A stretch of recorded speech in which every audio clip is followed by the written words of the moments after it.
As we start to age, the muscles of the rotator cuff, unfortunately, tend to atrophy a lot quicker than other muscles. If I lose a little bicep strength as I get older, it's all right. Tearing a bicep is not all that common, but the way the rotator cuff lives, right up here through the shoulders, the typical posture as we get older is to start stooping forward. And as I start to do that, it puts a prolonged traction, if you will, or a stretch that's not wanted into the rotator cuff.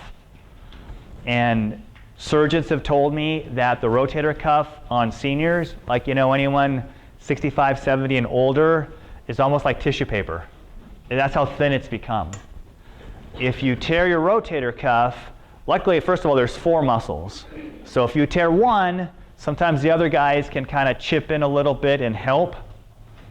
But for all of us, strengthening the rotator cuff is a must. And especially for all of us that do stuff with our hands. So the visual cue, the tactile cue I give people is to keep your scapula in the back pocket, which is basically the opposite of what most of us do when we're coming forward. So if I didn't have a shirt on and if I was forward, you could see my scapula kind of wings and kind of externally rotates.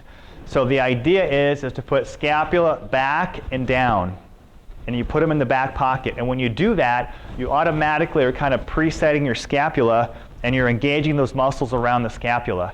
So then anything I'm doing with my arm becomes easier.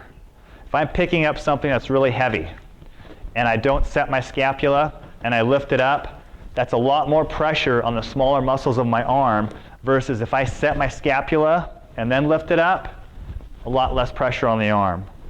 Now think about the repetitive stress that we all do. Computering, whatever it is that we're doing, cleaning, whatever it is that we're doing. So if I can remember to keep the scapula in the back pocket, then it's a nice postural cue.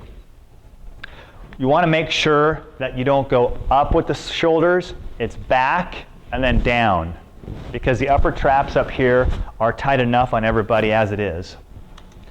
So to strengthen the rotator cuff, and I brought some of these here so we can play with this. It's a simple exercise, and what you're going to do is you're going to grab onto the ends of this here. You're going to go scapula in the back pocket. You're going to keep your elbows tucked in, and you're going to spin it out this way. You're going to pause and back in. Now it's not a big range of motion, so everyone wants to make it bigger, okay, and it's not. You keep your elbows tucked in. You're going to rotate out. Because it's a pretty small range of motion, what I have people do is hold the contracted position.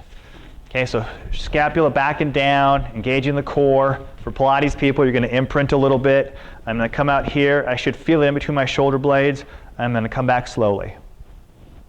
Okay, after you do 8 to 10 of these, if you're doing it correctly, you should feel it in your shoulder blade. So when we break